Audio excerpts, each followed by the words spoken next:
వసంత ఏం జిల్లిడి చెట్టు చూస్తా ఉండవు?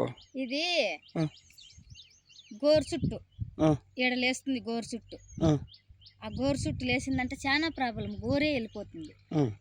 మళ్ళీ వచ్చి కీలుమడి లేస్తుంది. కీలుకు ఆ కీలుమడి లేసిందంటే అది బిరిన్న మానకుండా పోతే వంకర అయిపోతుంది.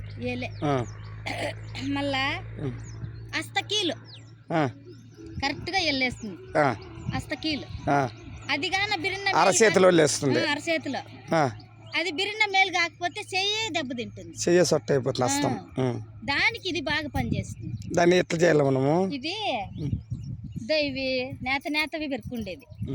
ఇట్లాంటివి మగ్గలు కాదు, ఇట్లా ఇగురులే ఇట్లా నేతవి పెరుకుండేది. ఎన్నపాసలో బాగా ఏం చేసేది, పెనుములో వేసి వెన్నపాస ఉండాలి. ఎన్నపాసలో వేసి ఇవి బాగా అన్ని పెరుక్కొని పోయి ఇగుర్లు బాగా మెత్తగా ఏం చేసేది. బాగా నల్లగా అయిపోయినా పర్వాలే, ఏం చేసి అది బాగా నున్నగా నూరేసి కట్టేసేది. దానికి కట్టేసేది మళ్ళీ ఒక్కసారే ఒక్కటే జీవితంలో రాదు మళ్ళా.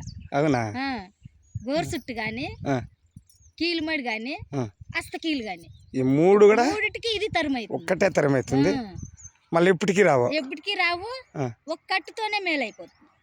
ఇది చాలా మంచి వైద్యం.